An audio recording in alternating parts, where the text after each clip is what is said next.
It's all numbers. You know that? Here, look. The ancient Jews used Hebrew as their numerical system, eh? Each letter's a number. Like the Hebrew A, Aleph, it's 1. B, Bet, it's 2. Torah is just a long string of numbers. Some say that it's a code sent to us from God. That's kind of interesting. Yeah, that's just kid stuff. Check this out, okay? Let's talk numbers.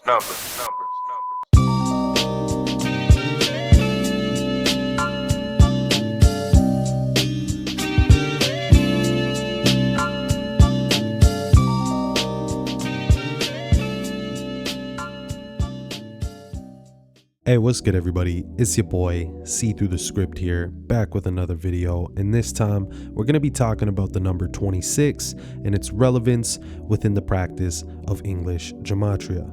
Now, when I first learned Gematria, it was from Zach Hubbard's book, Letters and Numbers, and in it, he opens the book by explaining the importance of the number 26. So for those who have read his book, a lot of this info might be familiar.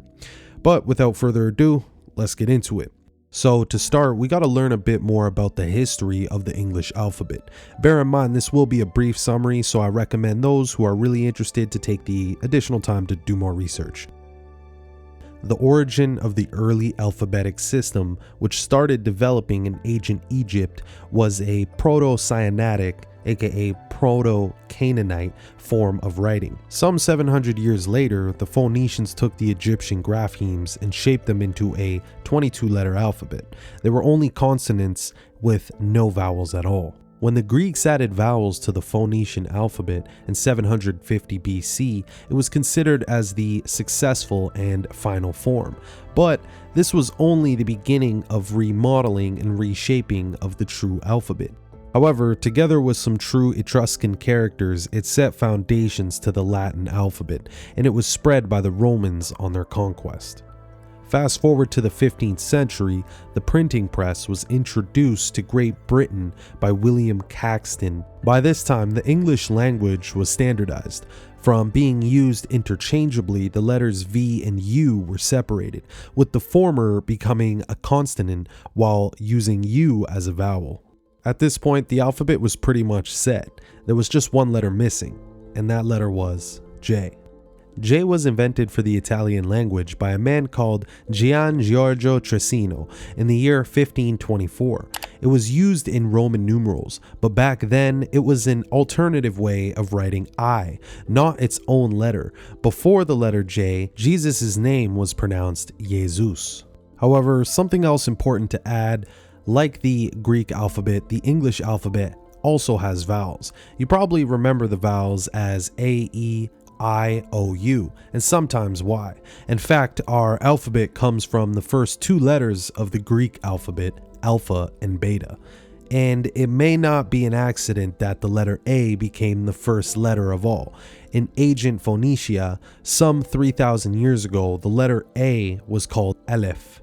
Now, it's important to note that we are using the practice of Gematria, which comes from Kabbalah, which is a Hebrew word for received knowledge. Now, what's interesting is that the Hebrew alphabet and the Greek alphabet have a few things in common, and I mention this because the word Gematria actually comes from the writings of Greek philosopher Plato, as it was pronounced Geomatria, which meant geometry. Taking a look at the two alphabets as I show you on the screen, being the Greek and Hebrew, you can see there are similarities.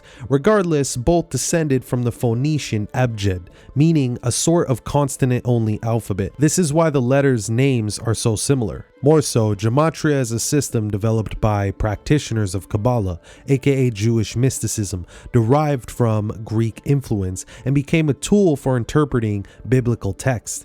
However, as displayed time and time again, it seems that it's used for much more than just deciphering the scriptures.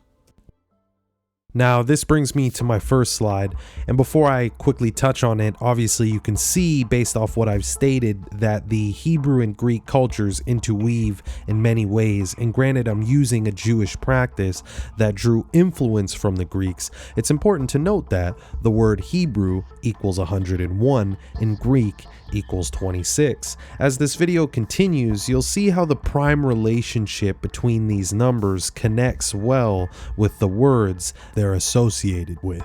Now, when talking about Kabbalah, we must mention the Sefer Yetzirah, aka the Book of Formation. This book is pivotal as it dives deep into the creation of the Most High and man's connection with him. However, in the opening paragraph of the Book of Formation, something very interesting is mentioned, and it reads, "He created his universe by 3 forms of expression: numbers, letters, and words."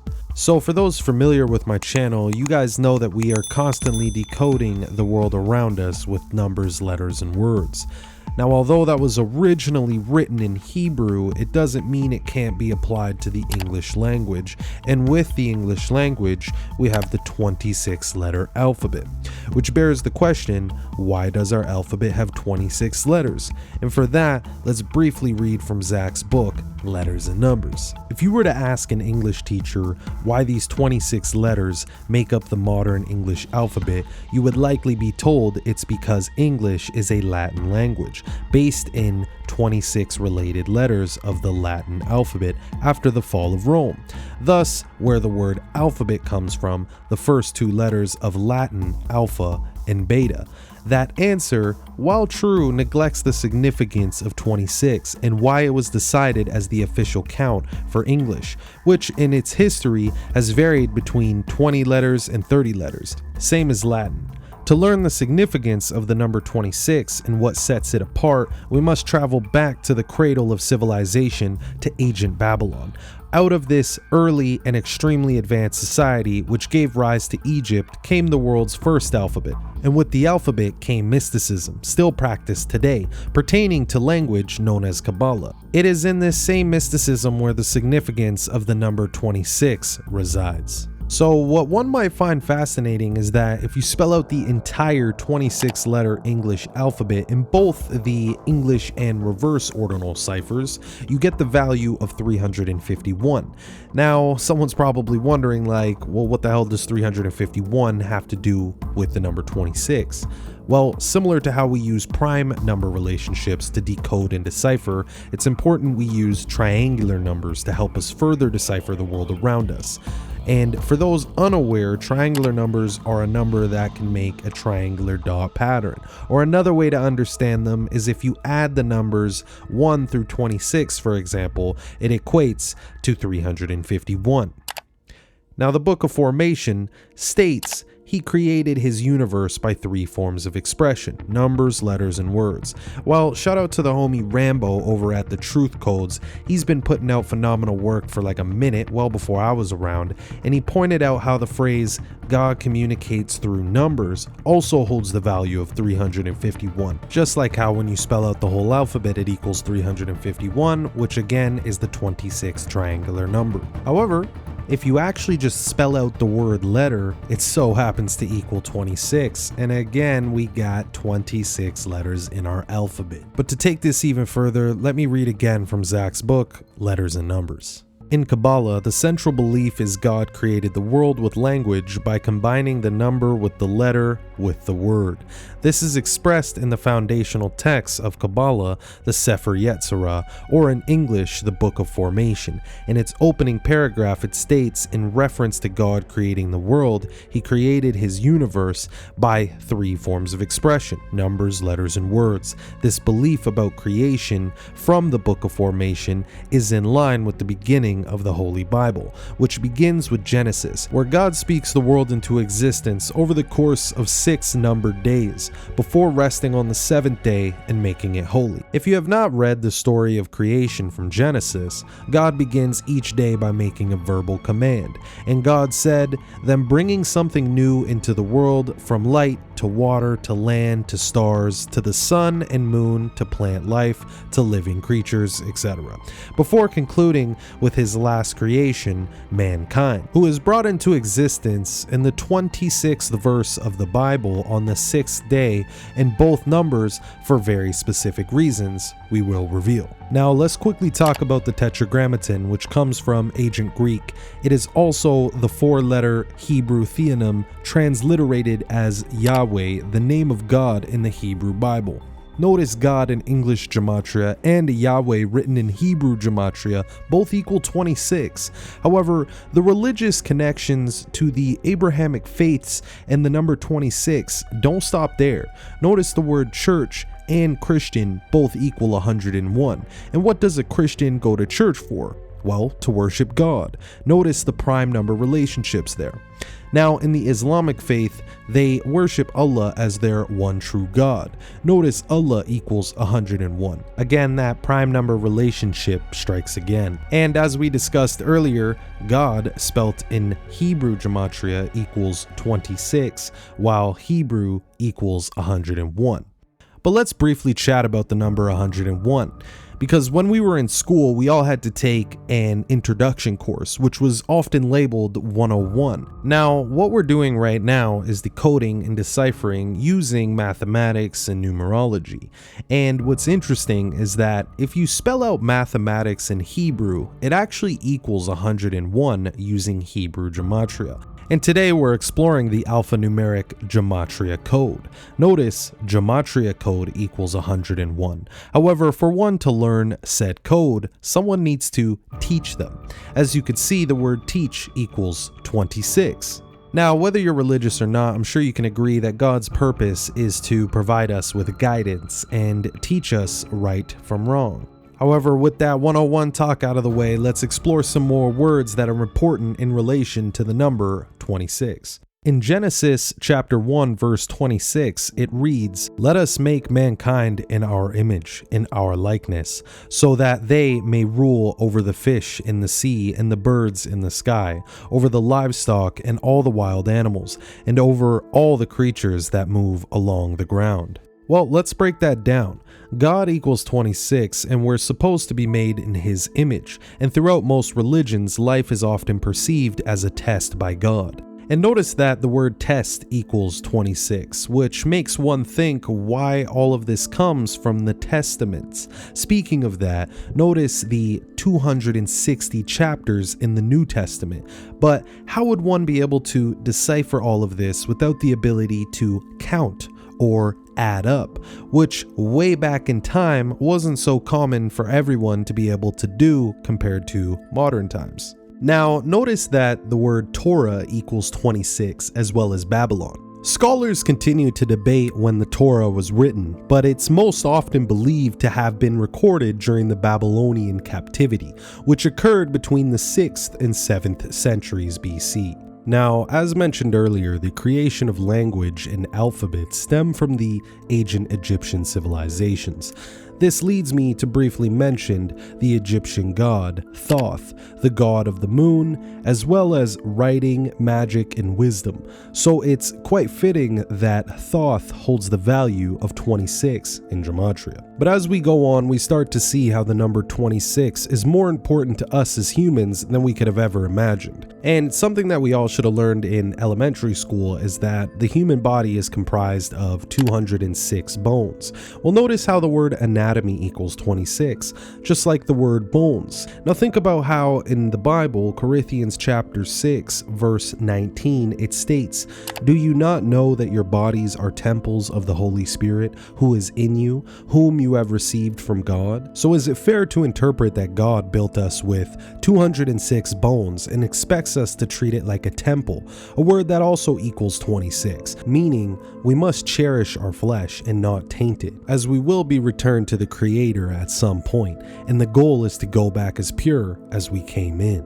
Moving on, humans and other life forms are made up of chemicals, of which carbon is one element.